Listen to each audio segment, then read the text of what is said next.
جزاكم الله خيرا يا شيخ. بسم الله الرحمن الرحيم. الحمد لله رب العالمين، والصلاة والسلام على أشرف الأنبياء والمرسلين محمد رسول الله صلى الله عليه وعلى آله وصحبه وسلم تسليما كثيرا كثيرا. ومن بعد, I thought I'll just say a few words to begin with, and then inshallah we can I'm happy to answer any questions. Sheikh Bilal asked me 4 questions yesterday, so maybe we can begin with those and then go to whatever else we have, inshallah.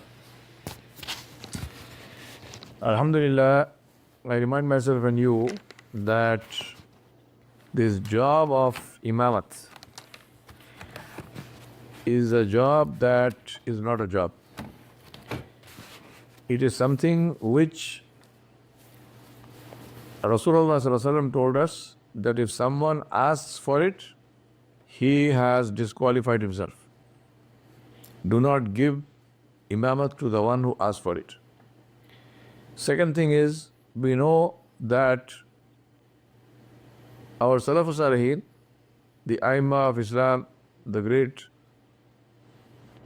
scholars of classical Islam or classical scholars, they would run away from these jobs. They would run away from the job of imamat. And that is because they understood that imamat is not just leading to rakat of salah. Imamat is the leadership for the entire community. And that is not something to be undertaken lightly. And that is the reason why imamat is so frightening, within quotes, for people who understand what it is, because they understand the responsibility that comes with it.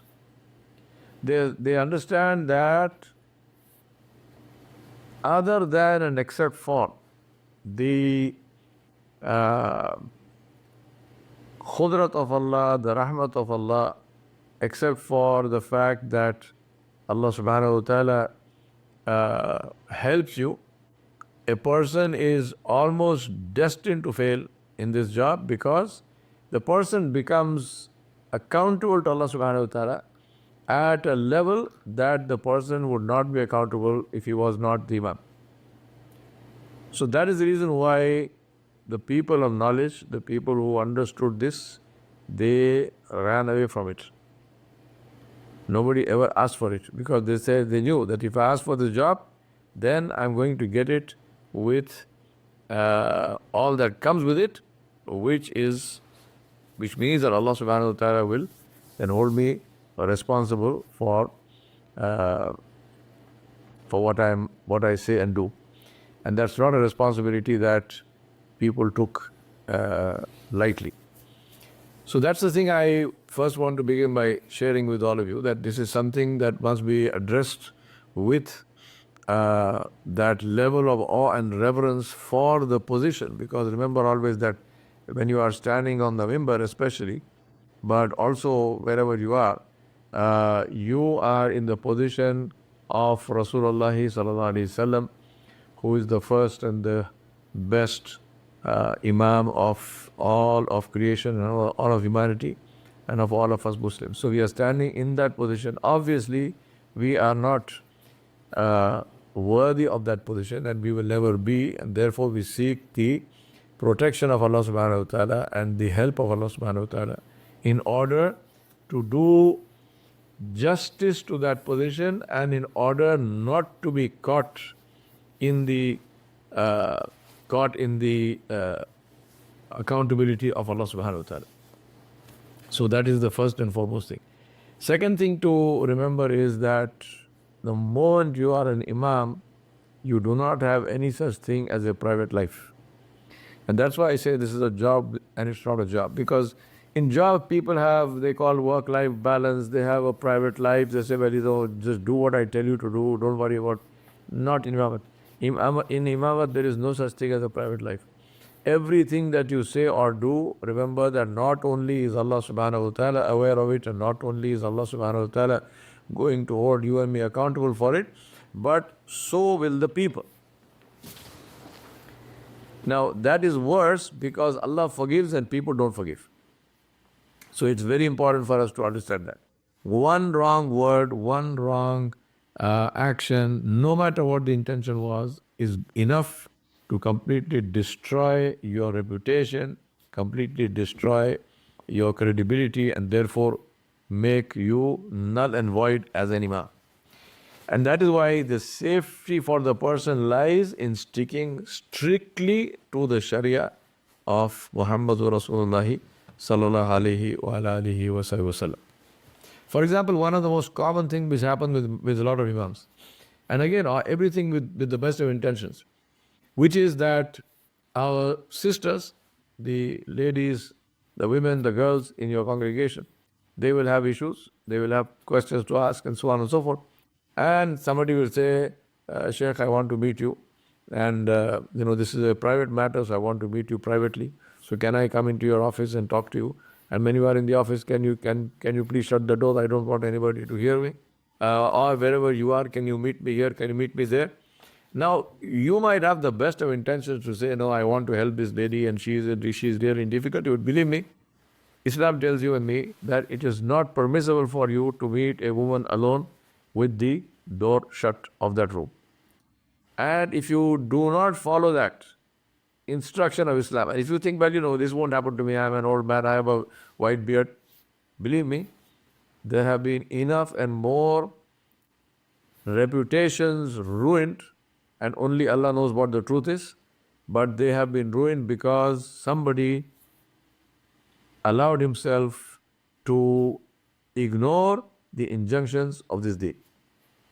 So it's very important to understand that we are in this position, or you are in this position, because Allah subhanahu wa ta'ala chose you for that position. Say Alhamdulillah, thank Allah subhanahu wa ta'ala, and be extremely, extremely careful about everything. I just give you one example. There can be many such examples. Similarly, a control on your tongue of what you say. The mimbar is not a place for humor. Mimbar is not a place to make jokes. A bayan, a lecture of Islam is not an entertainment feature. You are not an entertainer, you are an imam. And therefore, by all means, if there is some, appropriate, witty comment that you think is appropriate to make, and again, as I said, it's a dangerous game. But ideally speaking, this is not the place for humor. This is not the place for entertainment. This is a place when you stand on the mimbar, the heart should be shivering with the glory and majesty of Allah and with the fear of Allah subhanahu wa ta'ala. Your heart you should be saying, I don't know what I'm doing here. Make dua and say, Ya Rab, I don't know what I'm doing here. You put me here, so look after me. And say what you have to say with the greatest sincerity, with the greatest regard, with only one concern, and that concern is to please Allah subhanahu wa ta'ala. Please notice, I'm not even saying the concern is to help others. No, even that is not a concern. The concern is to please Allah subhanahu wa ta'ala. That others are helped is insha'Allah, bi'idhnillahi ta'ala, wa bi qudratihi, wa bi fadlihi, wa bi karamihi, wa bi rahmatihi, not your and my doing. So never put yourself in the position to say, I'm in a job where I'm helping people. No, you're not helping people. You are in a job where your job is to please Allah subhanahu wa ta'ala alone. And if you do that, insha'Allah, if Allah is pleased, people will be helped. But that is not the goal. So don't go in there with the goal of saying, I'm helping people. No, you are not. You can't even help yourself. Forget about helping people. Third issue of the tongue is never, never, never express an opinion or criticize another person, especially another alim, especially another imam, but anybody from the mimbar. Meaning, not necessarily in Jummah on the mimbar, I mean you as an imam publicly never ever criticize another person. If you have criticism for them, go talk to them face to face, tell them what you need to tell them. But don't do that publicly from a public platform, don't do that from the mimbar, don't do that by writing letters or pamphlets, don't do that in any form. Because the point is that we all make mistakes. I mean, subhanAllah, illa Rasulillah sallallahu alaihi wasallam, there is no one who is free from faults. So therefore, let us understand that, and therefore let us do what we need to do correctly. Never criticize anybody. Not the imams, not your local leaders, this one, that one. Don't criticize, don't be sarcastic, don't cast innuendos, namima, ghiba, all of this, it is haram for you also, for the Imam. Fourth thing is always speak with dalil. Speak with evidence. Don't tell stories. This happened, that happened, once upon a time there was a man, once upon a time there was a woman. No, leave all that aside. This is not a storytelling session. This is the deen of Allah. You are in the position of the Imam, you are in the position of the teacher, the Muallim. Alhamdulillah, we have a deen which is free from mythology, which is free from stories. We have a deen, we have no need for stories. We have the kitab of Allah. We have the sunnah of his Rasulullah sallallahu alaihi wasallam. We have his seerah, his blessed life and his life's journey. We have the authentic stories, authentic stories of our Salaf Salihin, Alhamdulillah, of the Sahaba, Ridwanullahi alayhim ajmain, and of the Tabi'in, Taba Tabi'in, and so on. Make sure that if anything you say must be completely and totally authentic. Like one of my favorite writers, Louis L'Amour, he writes about the old American West, as they call it, and he says, if I tell you about a stream, it is there and the water is good to drink. I think this is a good principle to keep in our mind. If I tell you about a stream, the water is there and the stream is there and the water is good to drink. Anything you say about anything in Islam, it is haqq. Do not, no matter, sometimes there are stories which are very, very, very sort of nice, sweet stories. Please, if you need to tell such a story, then make the disclaimer before that and say, this story is a teaching story, it is not the truth, this did not happen, I am saying it only to illustrate a point. Make this absolutely clear, then inshallah you can tell your story, no problem. But don't just tell a story and say this happened, that happened, once upon a time there was. That is, you are stating it as if it was a fact. If it was not a fact, then you are lying. So please, let us not go into that. We don't need this. We have the best of dalil, right? What is the hadith that we say in Jummah, practically every masjid in the world, every Jummah? Inna asdaqul hadithi kitab Allah wa khairul hadi Muhammadin sallallahu alayhi wasallam. The best speech, the best information, the best hadith is the kitab of Allah.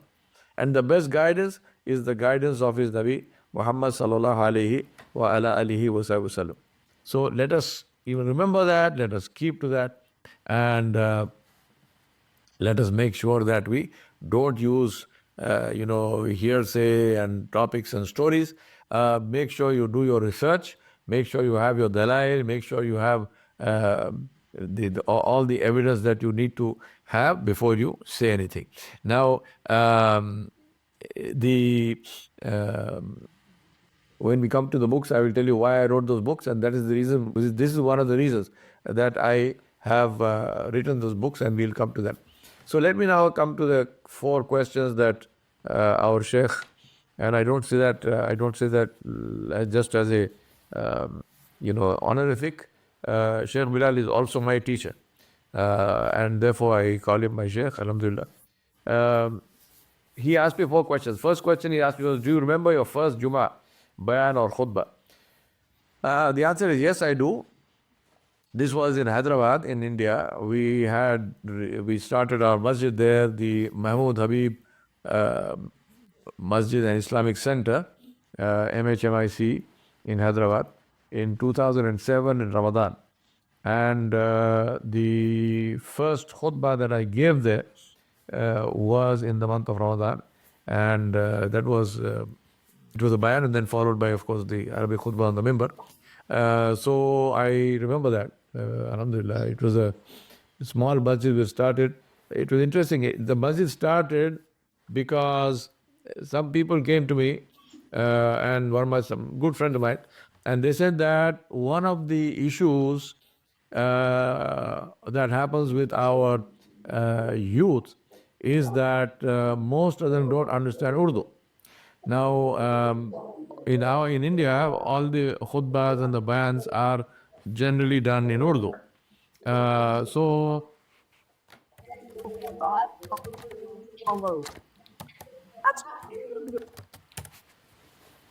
The khutbahs are done in Urdu, and a lot of the young people, they all go to English medium schools, so they don't understand Urdu, which is the tragic thing because Urdu is a very, very beautiful language.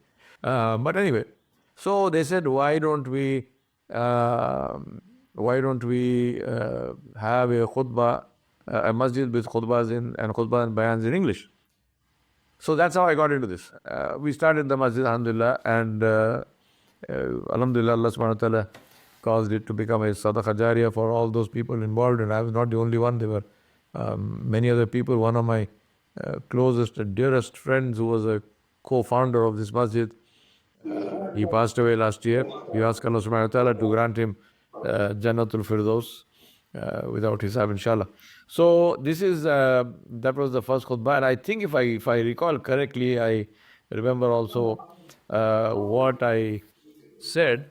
Um I think if I'm not mistaken, I took the ayah لَقَدْ أَنزَلْنَا إِلَيْكُمْ كِتَابًا فِيهِ ذِكْرُكُمْ أَفَلَا تَعْقِلُونَ.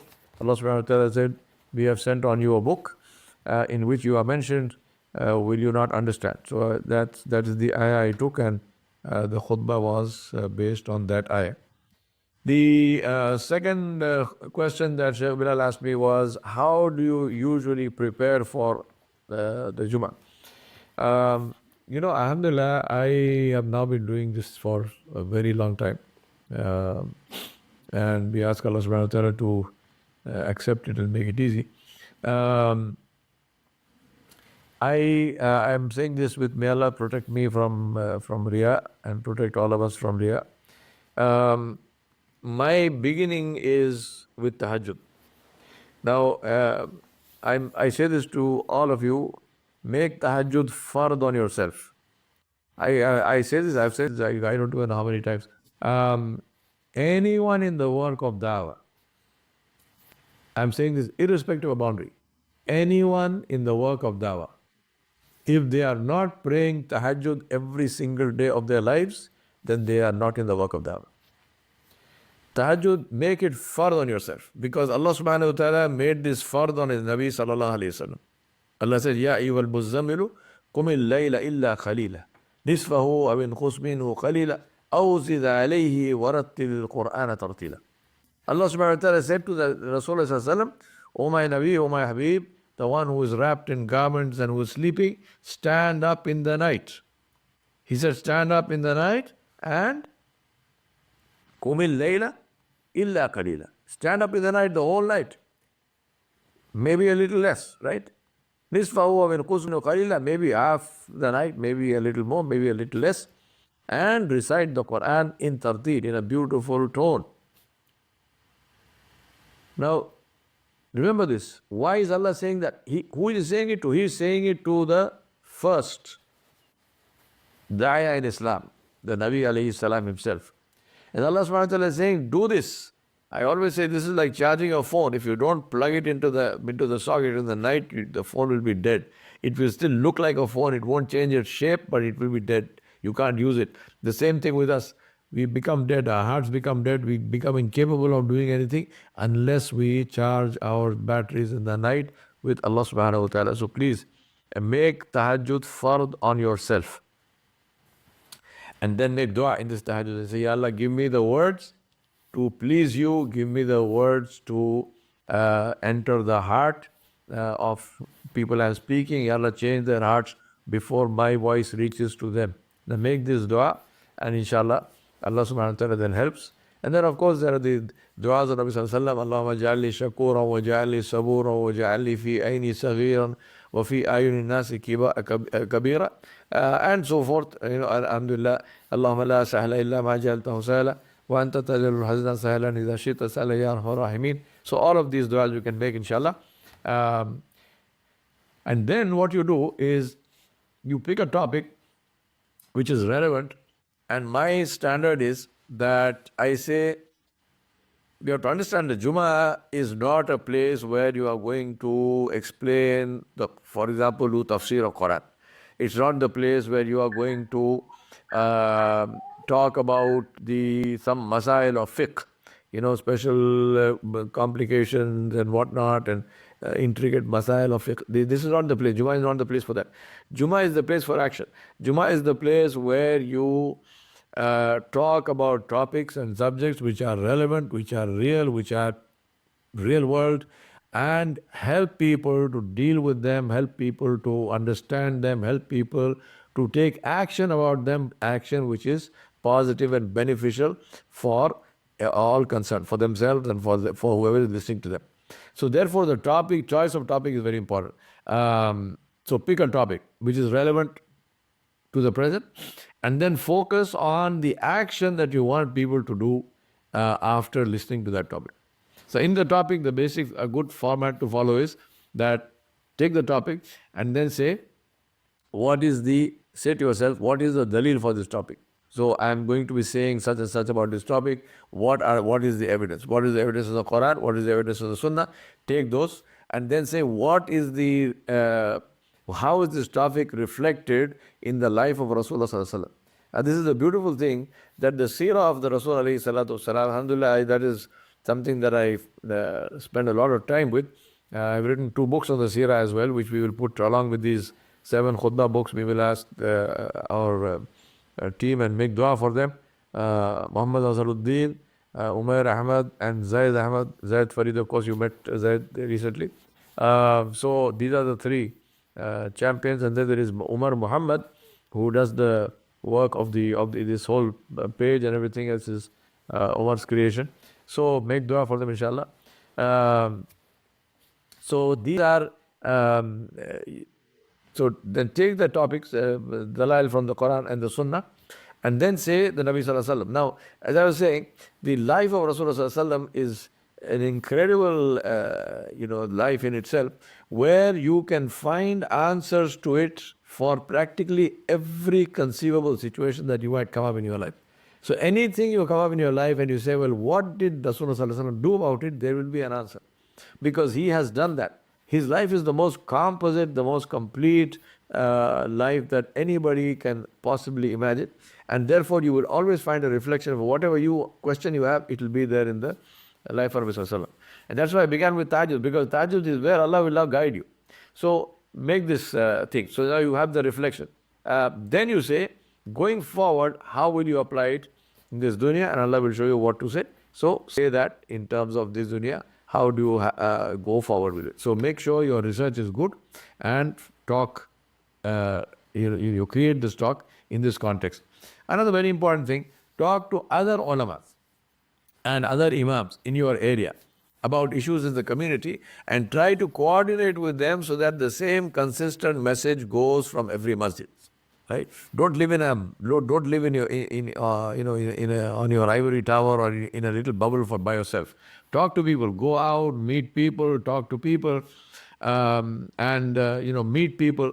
In Kerala, in India, I don't know if they still have the system, but they used to have a system where the imam of the masjid, at least the young ones who were not yet married, they used to, the masjid, they would distribute the food for the imam among the people who live around the masjid, so that the imam would get food from one house every day. And the interesting thing was that the food didn't come to the imam. The imam was supposed to go eat there, in that house. So this way now he is meeting at least 30 households, and if you say breakfast, lunch and dinner, he's meeting 90 households in the whole month. Right? So he's going to the people, he's talking to them, meeting them, and so on and so on. So find some way, whichever way, but you have to know the people. So don't just come to the masjid, deliver your khutbah, lead your salah and go home. No, stay there, talk to people, come earlier, meet people, talk to people. After the khutbah, sit there, listen to people, talk to people, right? And then, of course, during the salah times also, do that. Go out and meet people. Right? I know in Tabligh we go for Jawla and Gasht and so on, but you don't have to be in Tabligh Jamaat to do that. These are all actions of the Sunnah, alhamdulillah, which are good and which should be done. It's not connected to any particular Jamaat or no Jamaat. Go and meet people. As an Imam, you must be the nerve center of the community. Everything in the community must be something that you know about. And this will happen automatically. It's not a matter of you're not asking you to become some kind of a spy. The point is go and meet people, genuine concern for people. Uh, Walk around, go meet people, talk to people, and so on, and see that the message goes to message that needs to be conveyed is conveyed to everyone, and all the imams in the locality, they can inshallah try to give the same message. Um, One other very important thing: use the Arabic language. Learn the Arabic language. Use the Arabic language, especially when it comes to the kalam of Allah. So when you are reciting, when you are saying, want to mention an ayah, recite the ayah. Actually recite the ayah. Learn to recite correctly so that you don't make mistakes. Tajweed must be correct. Recite the ayah and then translate. Please understand, there is a power in the kalam of Allah which does not exist in any other language on the face of the earth. The ayah is the ayah only in Arabic. After that, it becomes a translation. No matter how good the translation is, it is not the ayat of the Quran. So don't say Allah said and then start saying it in English or Swahili or Isizulu or something. Say it in Arabic. Allah said, Ya ayyuhalladhina amanu udkhulu fi silmi kaffatan wala tattabi'u khutuwati shaitan innahu lakum aduwwun mubin. Now translate. This says, which means, O you who believe, enter into Islam completely and totally and fully, and do not follow the footsteps of shaitan. Truly he is for you a manifest and clear and open enemy. Do it like that. Don't say Allah said, O you who believe. Allah did not say, O you believe. Allah said, Ya ayyuhalladhina amanu. So don't say Allah said, O you who believe. No. Say what Allah said. And then say, translate as you need to say. The other thing also which I always say is, in the interest of dawah, sometimes we translate the Arabic words straight into English, and we say them. Understand this. For example, one thing, and I'm not going into the Arabic grammar whether the word can be translated. See this thing. For example, the word ayah. You will find a lot of people verses. Allah said in the verse number so and so. Or you say there are so many verses. Now think about this. The difference between what is the actual translation of the word ayah? What does the ayah be? Right? You can go look it up, Google it, and so on. See what ayah means. Now ayah means a sign. Go and see what is the Arabic word for verse. The word for verse is share. Verses are in poetry. Now the thing about a verse is that, now you might say, after all, in the Arabic grammar, ayah can be translated as, and as I said, I'm not worrying about whether ayah can be translated as verse, or I'm saying the two words which are used. A verse is a line of poetry. The issue with the line of poetry is, I can love it, I can like it, I can hate it, and so on and so forth. That's it. But an ayah, a sign, is not something you like or dislike. A sign is something that has meaning, number one. Number two, a sign is something that has meaning relevant to me. And a sign is something which has meaning, which shows me the consequences of obeying or not obeying. For example, if I'm driving on the street and I see a stop sign, what do you call that? An ayah. You don't call that a verse. That's a sign. It's an ayah. What is the stop sign? The stop sign is telling me to stop. And if I don't stop, there are consequences. I will get a ticket, I will get killed, something will happen to me, I will kill somebody else because I have an accident, because I was supposed to stop, I didn't stop. There is a whole world which is associated with the word ayah, with the word sign, which is not associated with the word verse. Then see what Allah subhanahu wa ta'ala used in the Quran. Allah said, Inna fi khalqi samawati wal ardi wa ikhtilafi al-layli wal nahari. Then what? La ayatil li ulil albab. Allah did not say ashari li ulil albab. Allah said ayatil li ulil albab. Allah said, in the creation of the heavens and the earth and the alternation of the day and the night, there are signs for people of intelligence. Why is Allah saying signs and why is Allah saying intelligence? Because it takes intelligence to interpret a sign, to understand a sign. The Quran has ayat, the Quran has signs, the Quran has lessons for us to implement in our lives. The Quran has the capacity to change us, provided we can understand those signs. So use the Arabic word. Now people say, well, I say, instead of saying Rabb, I say Lord. Think about this. If you say Lord instead of Rabb, because you think that the person in front of you will not understand the word Rabb, what are you actually doing? You are saying to that person intrinsically that Lord means whatever it means to you. I'll give you a live example which happened with me. I was sitting in Medina, in Masjid Nabawi Sharif, and I sent a message to a dear friend of mine saying that I'm sitting in the masjid here and I'm making dua for you. Accidentally, instead of sending it to the friend who I wanted to send it to, was a Muslim person, it went to another friend of mine who is a Hindu in India. So he got a message saying from me, saying, I'm sitting in Masjid Nabawi Sharif and I'm thinking of you and I'm making dua for you. His immediate response, thank you very much for thinking of me and making dua for me. Please make an offering to Lord Allah for me. Right? Now think about this. What do Hindus do when they go to a temple? They take an offering to whichever deity they are worshipping in that temple. This man is telling me, remember, he is totally sincere. He is totally sincere. We ask Allah for hidayat for him. He is totally sincere. He is a decent, very lovely human being. And he's telling me something in his frame of reference. He's telling me something very good. He's saying, please make an offering to Lord Allah for me. So I said to him, in our religion, we go to Allah to take. We don't go to Allah to give, because Allah does not need anything.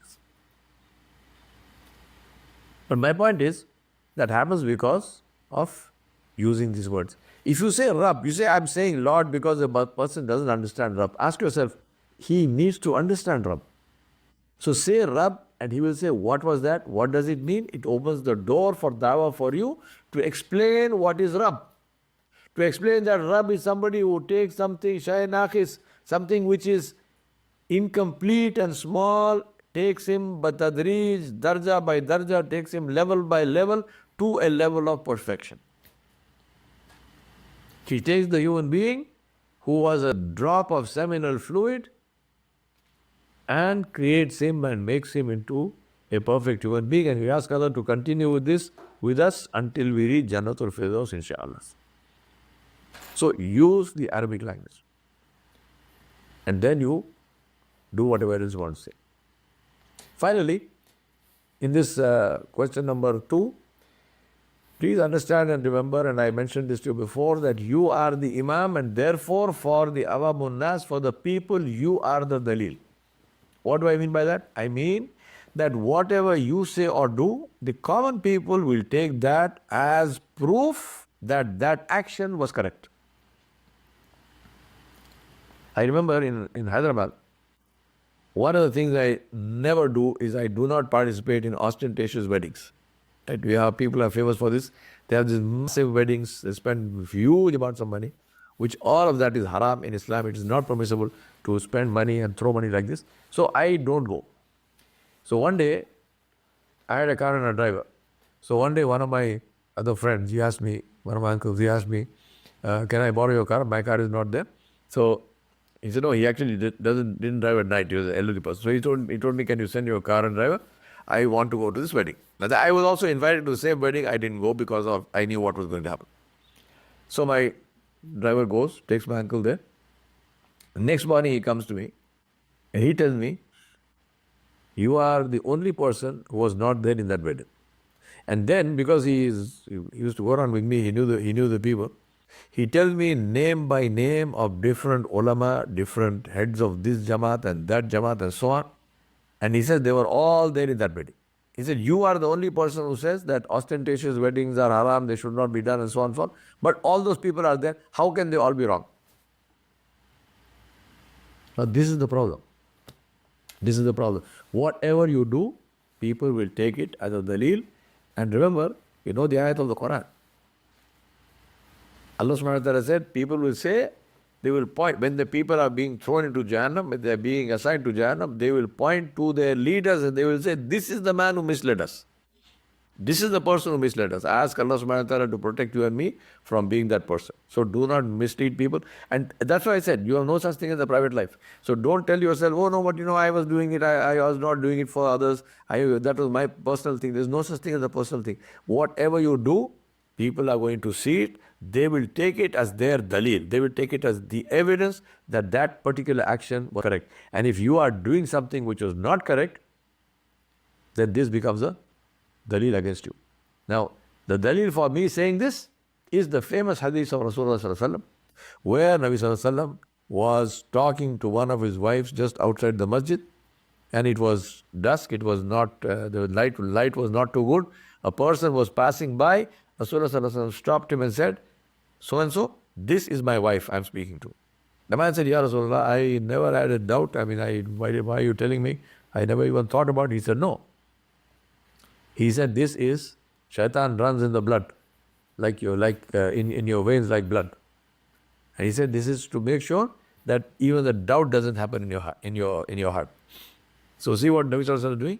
He is making sure that if there is something which, not that what he was saying is up for doubt, but the point is that if there is something which can possibly be misinterpreted, make sure that you clear it, so that it cannot possibly be misinterpreted. Then Sheikh Bilal asked me, how did you put the books together?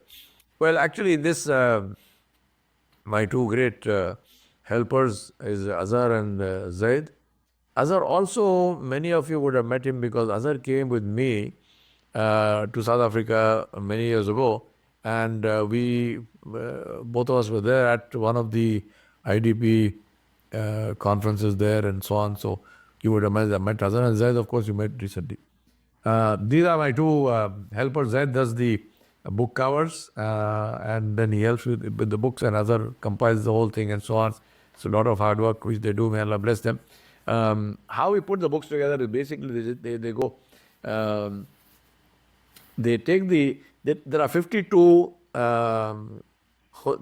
I'm combining two questions now.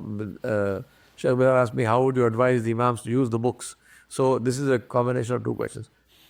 Each book has 52 khutbahs because there are 52 weeks in the year. So each book is good for one whole year. So I sometimes tell people jokingly, there are 7 books. So you start with the first one. By the time you go to the end of the seventh one, you have gone through 7 years. And then you can go back safely to the first one because no one remembers a khutbah after 7 years.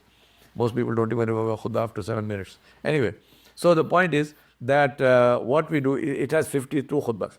What we usually do is we try to combine them in some sense of topic. So supposing there are, for example, the khutbahs on Ibadur Rahman, the last ayat of Surah Al-Furqan, Allah subhanahu wa ta'ala mentioned some special qualities of His awliya, special qualities of people, special slaves of Allah subhanahu wa ta'ala, Ibadur Rahman.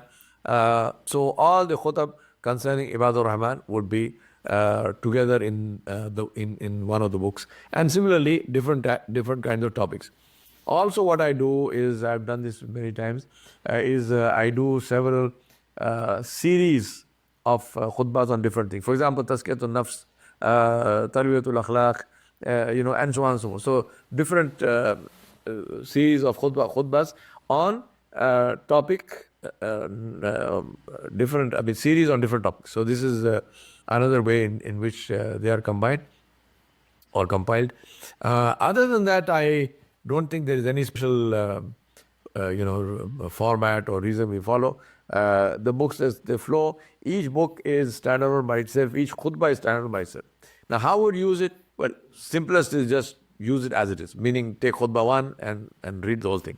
But what I would suggest is read the khutbah, try to digest it yourself, try to see how you would say this in your words, and then try to express it as yours.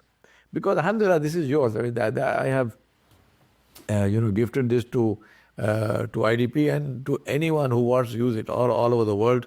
Alhamdulillah, as far as I'm concerned, this is Sadaqah Jariyah for me and for all those who are involved in the production of these books. One of our greatest supporters and help has been Brother Harun Tala and his office and his secretary and so on, who have been right from the beginning. They printed the books and at their cost, and they distributed them free to the IDP Imams and so on. May Allah bless them and guide them and keep them always in His guidance and in His protection, and bless them and their families, inshallah.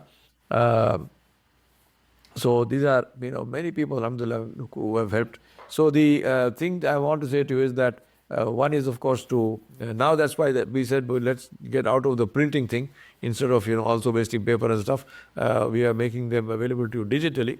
The 7 books are downloadable now as PDFs, but very quickly, I think in a couple of days, Umar Muhammad is also going to make them e-book reading style. So like you read a book on Kindle, you could read them from there.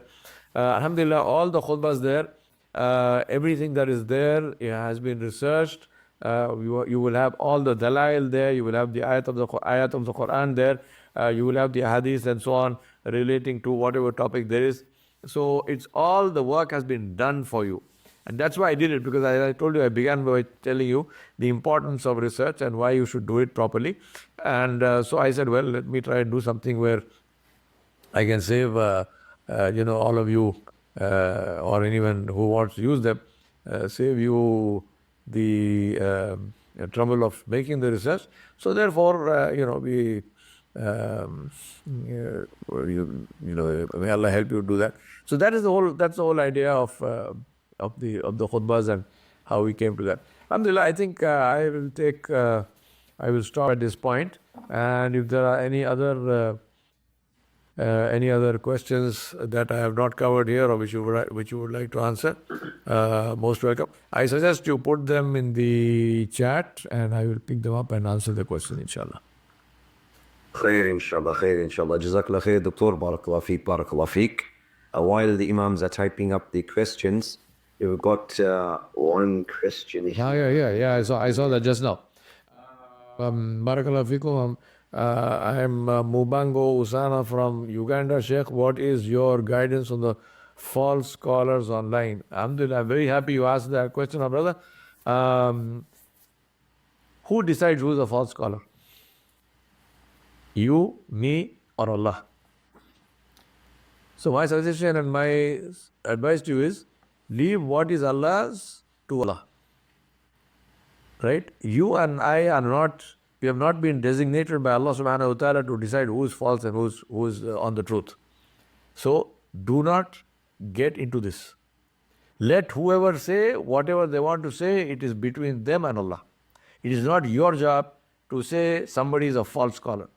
If someone comes to you with a question that somebody asked, then give him the answer according to the Kitab of Allah and the Sunnah of His Habib Sallallahu Alaihi Wasallam.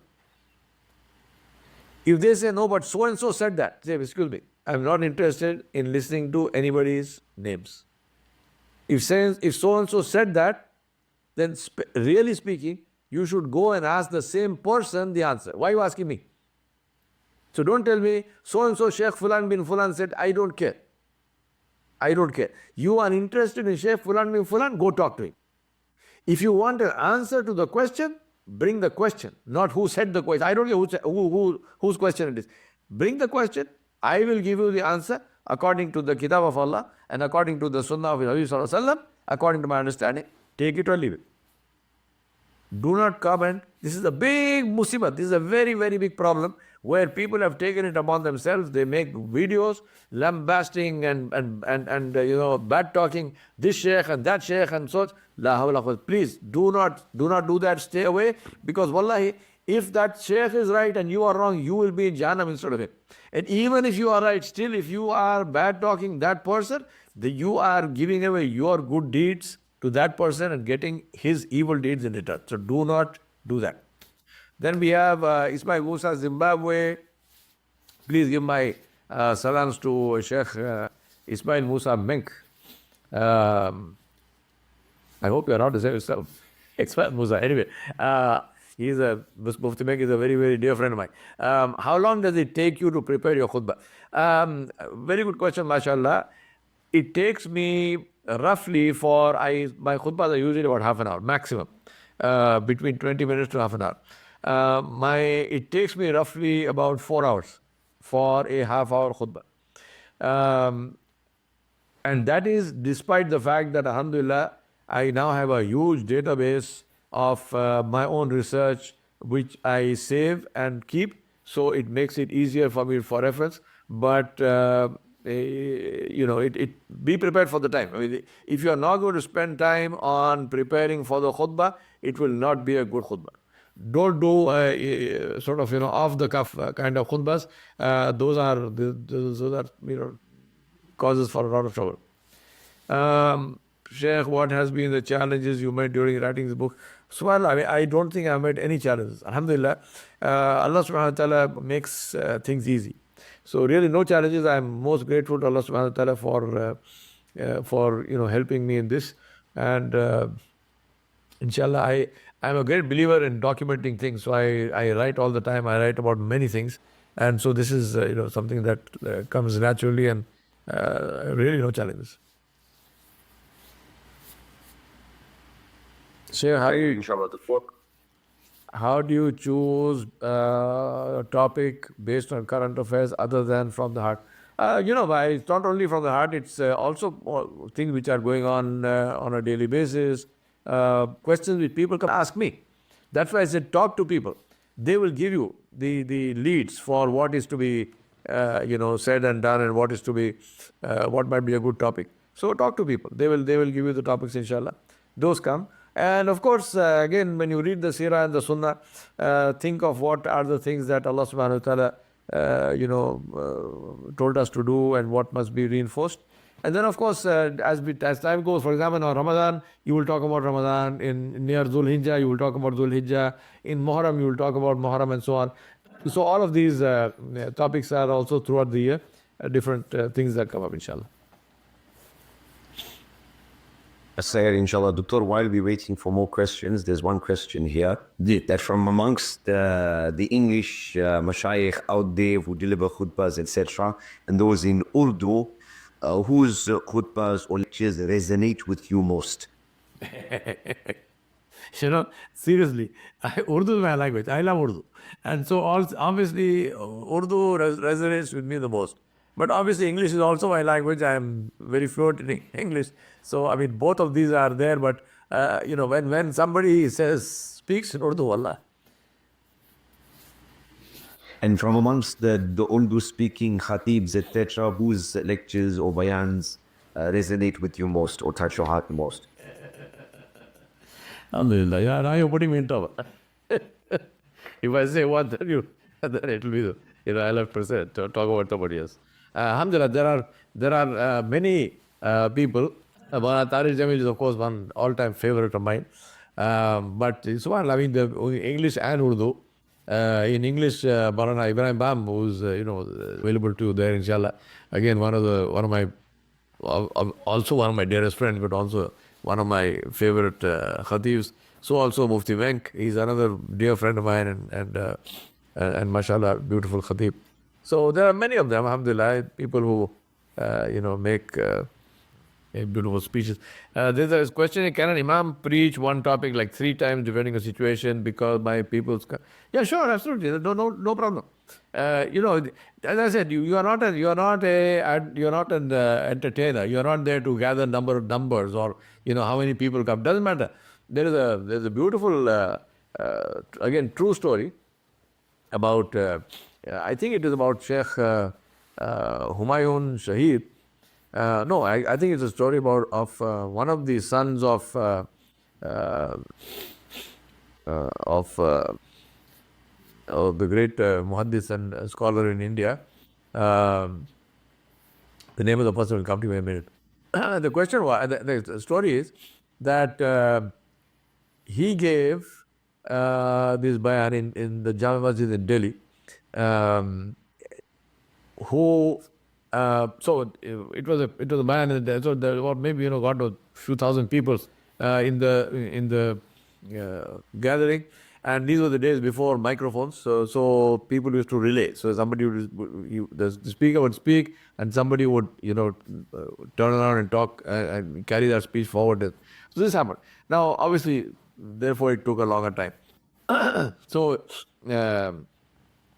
He gave this speech about maybe 2 hours or so. And in India, especially Urdu speeches, they tend to take a long time. People like to hear ulama for a long period of time. So nobody tells you, can you shorten your speech?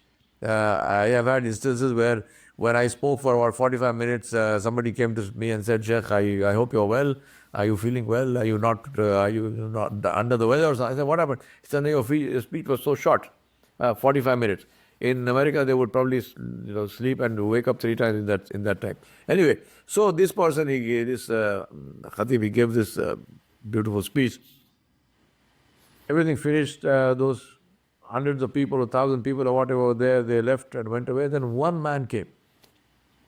And he came and he said, Ya Sheikh, I came from such a long distance, and I had to I live in this village in such a place in UP, and I came through this and that and all difficulties, and I came here and I find out that your speech is over. I came only to listen to your speech, and your speech is over. Now, obviously, in those days, he couldn't say, it'll be on YouTube. Even I'll send you the link. So he said to him to sit down. He sat him down. He stood up and he delivered the entire speech the same way, with the same bashashat, the same energy, the same dalail, the same evidences of the Quran and Sunnah and so on. The man was very, very, very happy. He blessed him and he made dua for him and so on. And then he left. When the man left, these people there, his own students who were there, Khususi people, they said to him, Ya Sheikh, you were talking to 1,000 people or 5,000 people or whatever the crowd was, and you spoke with this great energy and so much of power. And when this one man came, he spoke with the same energy and the same enthusiasm and the same dalai and everything else.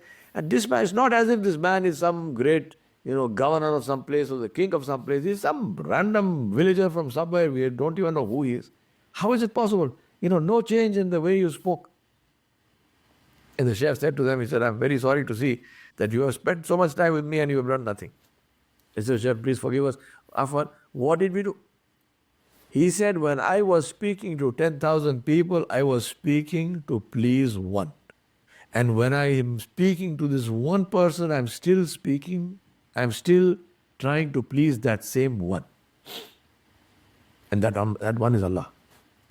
So yes, you can repeat your speech 3 times, you can repeat your speech 300 times, it doesn't matter. You're not there to become an entertainer, you're not there for people to like you. You are there to say what is inshallah will be beneficial. So say that. What advice can you give to the one who dreams to follow your footsteps? I would say wake up. Follow the footsteps of Rasulullah, not my footsteps, because I'm not worthy of being followed. As far as writing books is concerned, document. That's a very good thing. Document everything you do every day. At the end of the day, keep a notebook next to your bed. At the end of the day, write down how the day went. Doesn't have to be pages after pages. Write as much as you want, but what did I learn today? What are my learnings? What went well? What went badly? If something went well, why did it go well? If something went badly, why did it go badly? Keep this, and over time, a book will emerge. Inshallah. Right? We have Abu Bakr from Uganda. Here in some districts, there is always transfer of Imams by relevant authorities, but others welcome the idea. Other Imams reject it. What's the guidance? Well, I mean, I don't, if you are working for somebody and they transfer you, what choice do you have anyway?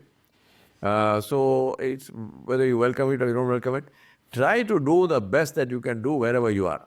That's what I will say. And alhamdulillah, if you are doing well in one place and they transfer to another place, that's even more opportunity to do well in the second place. So I don't think there should be really an issue with that. I'm not talking about personal inconvenience of moving, that's a different issue. But from the Khatib point of view, Sheikh, in case you prepared a khutbah for a certain audience, unfortunately you find the audience in the mosque that you targeted are in the minority, what's your advice? Well, it's a good idea to try to prepare a khutbah for an audience. But let me tell you something. I'll tell you one thing which happened with me.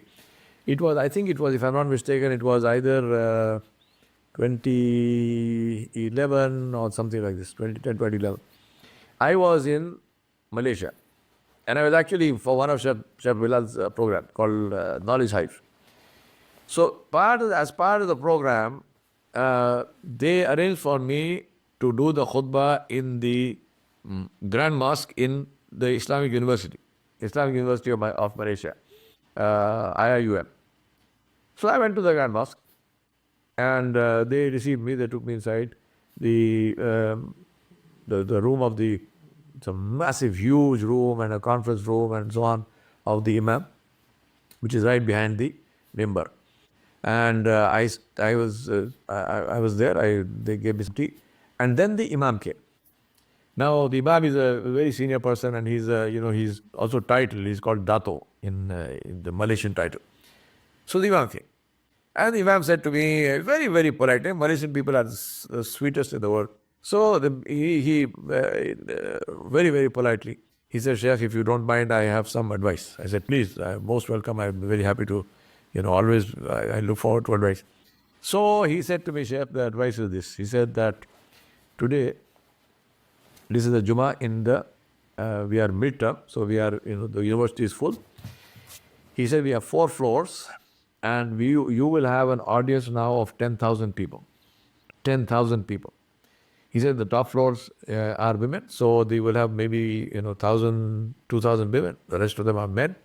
It's a massive masjid, a huge masjid. He said 10,000 people. And he said, Sheikh, in these 10,000 people, because we are an Islamic university, we are open to everyone.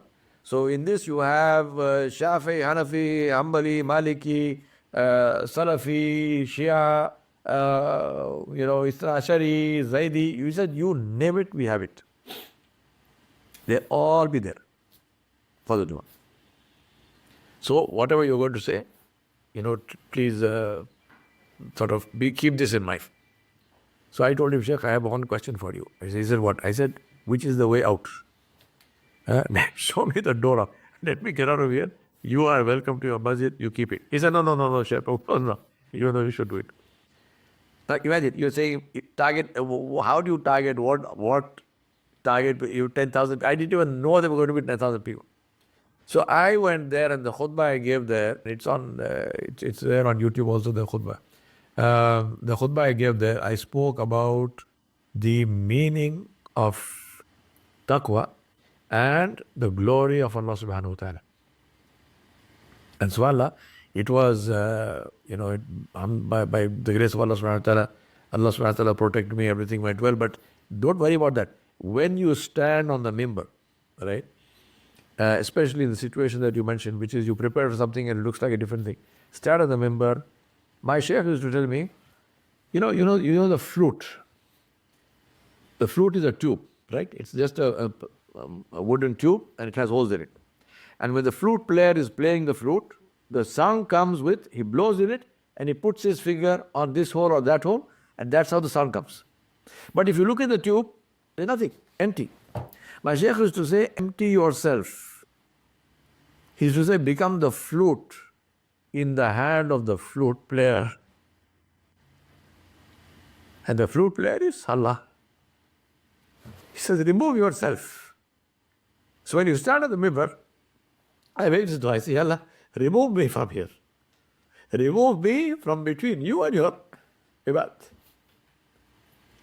And let me say only what you want me to say. So I'm a flute. I'm empty. Nothing inside me. There's no ananiyat. There's no my job. I'm going to say this. My opinion. Nothing. Empty yourself. Remove yourself from between Allah and His ibad and His slaves. And stand, and Allah will make you speak. And then say what comes into your heart, inshallah. Then we have a question, is it good to memorize everything that you want to deliver the week without? No, not necessary. It is good if you know And inshallah, I mean, over time you will build up the experience and so on, and you will know. But there is no problem whatsoever. And I always say, even if you have memorized, for example, I have given, subhanAllah, I don't even know how many khutbahs, but I always have a text in front of me. I don't read from it, but I refer to it. It's always a very good idea for two reasons. First of all, it shows the people also that you are sincere in your work, that you have made some effort. You just didn't wake up in the morning and stand up here and talk. You've done some work, you have got your notes with you. That's a good impression to create. Also, it is a very good backup for you because the memory, and as you grow older, sometimes you forget names. And now, for example, I was trying to remember the name of the alim. Just now I told you the story. The name just came to me. I couldn't remember it then. Shah Waliullah Dehelvi Rahmatullah alayh. His son, whose name was Shah Abdul Aziz. The story is related to him. So this will happen sometimes. Memory goes. Now, when if I was speaking from a test, I would have the name there. So I could just look at it. I know Shah Waliullah Dehelvi Rahmatullah alayh, one of the greatest muhaddisun of the subcontinent. So the always there's no problem. Do not hesitate to have a paper or your kitabu or something in front of you. What is the maximum minutes for khutbah? Try to keep it, I would say, between 20 minutes and 30 minutes. Don't exceed 30 minutes. People do not have attention spans. It becomes, a lot. I'm not talking about bayans. For example, if somebody calls you for a bayan in the evening or something, you are sitting there, you're having halakha. That depends on, again, the culture of the place. In India, for example, as I told you, unless you speak for 3 hours, they don't think you have spoken. In America, if you speak for 3 hours, there is nobody there, right? Not even the carpet. So you have to make sure that depending on where you are, what is the tolerance limit of the people. The purpose, the idea is not to come there and show how much knowledge you have. The purpose is to give people something that they can take away from there and use for their benefit, right? So if that can be done in 5 minutes, do it in 5 minutes. There's no need for a 6 minute. But if it needs more time, more time. But keep it, my suggestion is everything, keep a 30-minute as the outer limit. Don't exceed 30 minutes, even if it's for a bayan or a halakha. You speak for 30 minutes. After that, let people ask questions and so on, and you can take it to wherever you are. You might say, well, I'm speaking for more than 30 minutes. That's thanks to your question, alhamdulillah. I see my friend Ricky is here, mashallah, may Allah bless you. They just met him virtually for the first time. Alhamdulillah, Jazakallah khair for all. I'm not reading all the good stuff that you all have writing here. May Allah bless you. And may Allah bless you and keep you always in His protection. Sheikh Bilal. One last question, Doctor. Alhamdulillah, the khutbah is obviously an important component in the life of any Imam. At the Imam Development Program, there are about 5 elements that we've instituted with the Imams to assist the Imam in improving his khutbah. So, for example, number 1, every Thursday evening before 10 p.m., the Imam has to submit via the IDP app the khutbah title, the topic that he's going to deliver and where it's going to be delivered. The maqsad day is that he doesn't come on the Friday, sit on the mimbar and I think I'm going to talk about this, etc. That he has in his mind by at least Thursday evening what topic he's going to talk about. So that's number 1. Number 2, every Monday in the Jumu'ah assistance group, we send them 2 Jumu'ah khutbahs. Some of them are your khutbahs, some of them Sheikh Yasir Qadi, Umar Sulaiman, Maulana Sulaiman Mullah, this person, that person, etc. We send them 2 videos, 2 audios, text also. It is not imposed upon the Imams. It's up to them. Use it if you want, don't use it if you don't. If you use it similar to your books, inshallah, your khutbah on Friday, your bayan, etc. would be better. So that's number 2. The assistance that we're trying to provide. Number 3, the Imams receive your book and now this session here and the PDFs, alhamdulillah. Number 4, every Imam from the IDP has to record 1 Jumu'ah, Utbah, Bayan, etc. and upload it or rather email it to jumu'ah@imamdp.org or via the new app, they upload it. Then alhamdulillah, we have a sister, her job is to sit and listen to all of that there and then to rate it 5 stars, 3 stars, 2 stars, etc., etc. And yeah, so those are some of the ways that we have tried to assist the Imams in the Jumu'ah khutbahs. Is there something else that you might advise us to institute, to put into play, inshallah? So that's the first question. And just for information's sake, this has not been announced to the Imams. But for this year, the 5 united khutbahs that we will have in the year, the first one took place last month, and that was during Aqsa week on Palestine, on Gaza, etc. Next month will be on the topic of marriage, where all the IDP Imams would be encouraged to deliver the khutbah on the topic of marriage. Then the third one is the anti-riba khutbah. Then the fourth one is on the seerah of the Prophet ﷺ in Rabi al-Awwal. And then the last one toward the end of the year is on the topic of Tawheed. So those are 5 united khutbahs that the Imams all come together upon, inshallah. So is there anything else that maybe we've forgotten, we've overlooked, that maybe we can implement? Sheikh, I think, alhamdulillah, you are doing a brilliant job. May Allah subhanahu wa ta'ala bless you. And I have been associated with this from the beginning. So I know this perfectly, personally as well. As far as the khutbahs are concerned and the work that is going into it and what you are doing to help them to prepare for the khutbah and do it and so on, I think this is perfect. I don't think there is anything more that I need to add. What I would like to say, and maybe you are doing it already, but what I think is very important, beneficial, is to have a proper structured program for tazkiyatun nafs, for tazkiyah and tarbiyah, which must be done as a specific program under the guidance of somebody who knows what they are doing. So that's very, very important, especially for the Imams. The tazkiyah of the nafs is the number one thing, the foundation. And without this, the Imam can never, and you can, this is a requirement for everyone, but especially for the Imams. So I think this is something which you would like to institute, if you like, of tazkiyatun nafs, inshallah. And this does not consist of only some one event or one bayan. The events and so on, there are, if you ask, I will also ask, but if you ask Umair and Azhar to send you the list of, and I will send you, inshallah, the list of, I have done, I think if I'm not mistaken, 100 reminders, 50 on tazkiyatul nafs and 50 on tarbiyatul akhlaq. I think one thing would be to give it to all the Imams and let them just listen to all of them, the whole 100 of them. It'll take them a few hours. They don't need to do that immediately. And then start working on it and say each one, how will I bring it in my life? So it's even if you have a tazkiyah program, you could have somebody come and talk about it and so forth. Or even have a workshop like we do the LEC, which alhamdulillah, you, Sheikh Bilal, in Australia when we did that, in Malaysia when we did that, you were part of that, mashallah, as well, as one of the teachers. I'm saying this to clarify so people shouldn't think that you are my student, you are not. So alhamdulillah, you are as one of the teachers. So that is a tazkiyah workshop, if you look at it in that sense. So we could do something like this, the 4-5 day residential in-house training, but then the ongoing ongoing process of tazkiyah, this must continue. What is very, very important is the sohbat of people. So also encourage the Imams to meet scholars, to go and be in their sohbah, to go and ask them for nasiha, and so forth. This deen of ours does not come to us from books.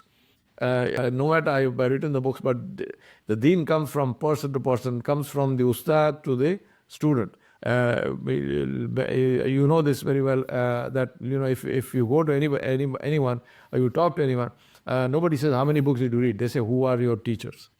Who are your teachers? We get this deen from the Rasul alayhi salatu wasalam through the Sahaba, through the Tabi'in, Tabi'in, and the Salaf Salih, and so on, through our scholars, through our Asatiza, through our Imams and Shuyukh, and until it comes to us. So it is very important that we have the sohbah of good people, or the sohbah of scholars, sohbah of elders, who we learn from, and who are themselves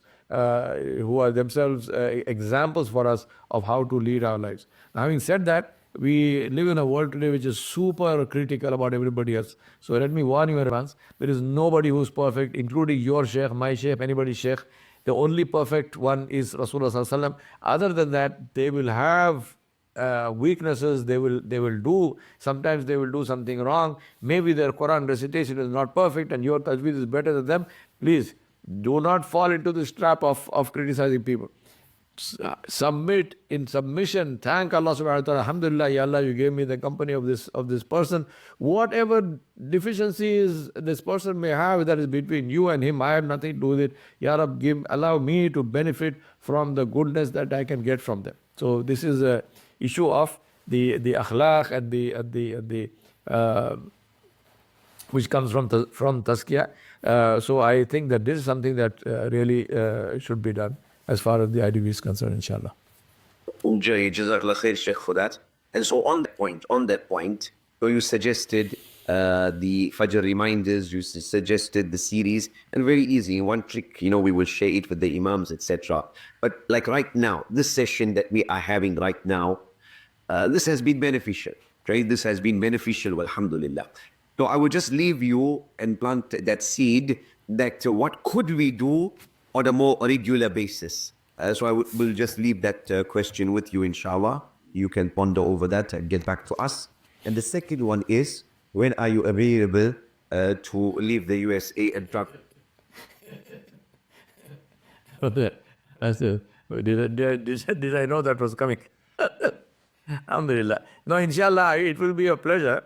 And as soon as I am available and able to come, I will come with great pleasure. And I look forward to not just coming there, but to also go with you, inshallah, and do a whole tour of the wherever the program is, the IDP is wherever it's happening, to do a tour of all those places, inshallah, and get to see the brothers and sisters. Two things I want you to do. I just sent you the whole list of Tazkiyah series just now on WhatsApp. The other thing which I was thinking is, and this is something that maybe you are much better at this than I am anyway, which is to create some kind of I don't call it a test, but you don't want to put pressure on people that you're giving them tests, but more in the sense of something which is how shall I put it? Sort of reminders, right? So I mean, you have read, you have now listened to all these Tazkiyah series or whatnot. Now going forward, how much of that did you recollect? How much of that are you able to implement in your life? So those kinds of questions, if these people can, if we can, set for them, and then let them think about them and see what to do. So this is just a suggestion. If you think that might be good. So, and including, for example, this particular session we had now, if you want to make some kind of a recollection for people to help them to recollect and think about, inshallah. Khair, inshallah, khair, inshallah. We've already shared the link with all of the Imams and with all of the Ilm and Tarbiyah students, alhamdulillah. Alhamdulillah. Khair, inshallah, khair, inshallah. Hayakallah, Sheikh, jazakallah khair. Barakallah feek. There's also been some of the old Al-Kawthar students and IDP staff in this session here. Yeah, mashallah, my salam to all of them. My salam to all. Right, they say it's high time, we had another Iman Breed seat or Knowledge Hive or whatever they get. Yeah, I'll tell you seriously. Do it in America. Why don't you? Yeah, no worries. Inshallah. Inshallah. But definitely, inshallah, if Allah gives me life and I'm able to travel out from here, inshallah, soon, then I'm headed for South Africa, inshallah. Ameen, inshallah. And also, alhamdulillah, it so happened that this date coincided with the 15th of Shaban as per the South African dates, alhamdulillah. And so, alhamdulillah, at least we spent the past hour and a half, inshallah, in the dhikr of Allah subhanahu wa ta'ala, in getting important and beneficial reminders. And we all need a reminder. وَذَكِّرْ فَإِنَّ ذِكْرَ تَنْفَعُ الْمُؤْمِنِينَ. And remind. Why? Because the reminder benefits the believers. We thank our Dr. Sheikh Yawar Beg, Jazakallahu khairan. And may Allah record his sitting here in his scales of good deeds. يوم لا ينفع مال ولا بنون إلا من أتى الله بقلب سليم. جزاكم الله خيرا to all of the Imams, whichever country you connected from, whatever internet connection you had. Allah bless you. Barakallah fiqh. We will see the Zimbabweans, inshallah, on Saturday in Bulawayo. Barakallah fiqh. Hayakum Allah. Assalamu alaikum wa rahmatullahi wa barakatuh. Wa alaikum salam wa rahmatullahi wa barakatuh. Jazakallah, Sheikh. So nice to talk to you. Assalamu alaikum wa rahmatullahi.